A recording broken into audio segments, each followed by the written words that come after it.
What's up, everyone? We are on the way back in the car from picking up a new argon cylinder. I just want to keep you guys from making the same mistake I did, which ended up costing me about $350 in the end.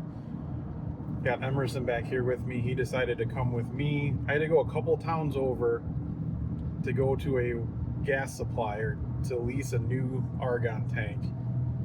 And the reason I had to do that was because I had originally bought my argon tank on Amazon and they delivered it to the house full. And I thought I was being smart about it because I own that tank. I don't lease that one. However, all the gas suppliers around here will only exchange their own tank. So even though my tank is brand new, has all the stampings, and is in good shape, they would not take it as a swap. So I've been trying to get a tank swapped out at Farm and Fleet, which is a farm supply store that does carry argon cylinders. However, for almost 9 months now, they haven't had any 125 cubic foot tanks. So I haven't been able to swap that tank out anywhere. I just had to go to the gas supplier, lease a tank for about $270. The gas costs about $50 and change, so it was like $326 out the door. It just sucks that I spent the $350 on the tank from Amazon and then I couldn't get it swapped anywhere. And I did call around before I purchased that tank to check pricing on fills and leases, and no one mentioned to me that they only swap their tank. I actually drove to this gas supplier a couple months after I had bought the tank on Amazon, and they told me there that they wouldn't swap it out once I got there, even though I had called ahead of time and asked for pricing on a swap. They didn't mention that they only swap their tanks.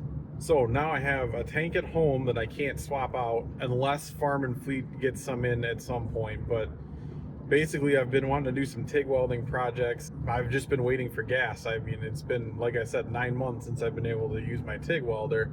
And I finally just gave in and went and leased a new tank.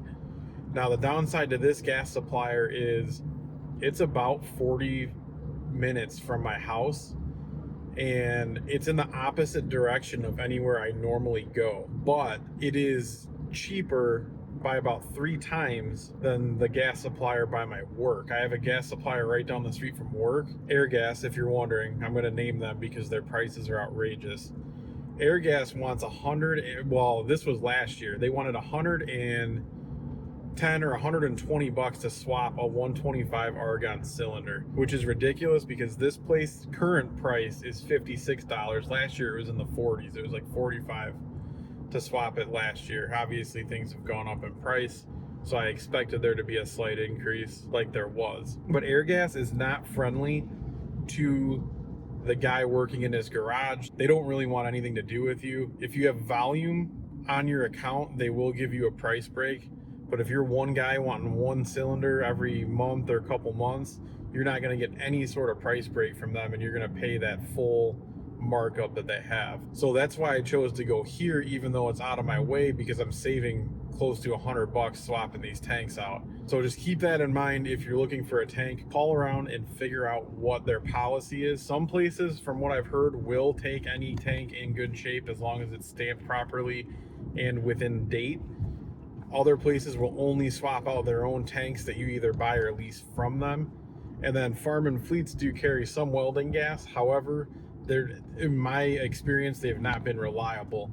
That gas comes through Thoroughbred gases and is delivered to the store, and I keep getting told that the truck never showed up. So I don't know what the deal is there with Thoroughbred not delivering gas to these stores, but it hasn't been reliable for me. And that's only on argon. I haven't checked any tri-mix or anything like that for MIG welding, so I don't know if they typically do have that. All I know is that not every Farm and Fleet carries argon in the first place, but the one that I've been calling and trying to get it from does in fact carry argon, or they say they do, and I just haven't been able to get any. So I think what I'm going to do now that I have an extra cylinder, oh, hang on, ambulance. I'm going to hang on to that tank and keep trying to get it filled, because they'll take my tank with a $10 charge for it not being their tank. Once I have their tank, it's only $60 and change to swap it. So my first swap will be 70, but then from there on out, as long as I keep taking that tank back there, it'll only be in the $60 to $65 range, which is reasonable since I'm paying $56 to swap out the tank I just leased. And at that point, I'll have 2 argon tanks if I can ever get it swapped out, which will help me because if I run out of the leased tank and can't make it there right away, I'll have another tank I can use in the meantime. Anyways, keep an eye out on that. That goes for any gas you need to get filled. See what's around you, see how many locations there are and how easy it is for you to use them. News is I'll have some TIG welding videos coming up in the future now, and we'll be able to demonstrate the TIG 205 DS that I always talk about, so look forward to that.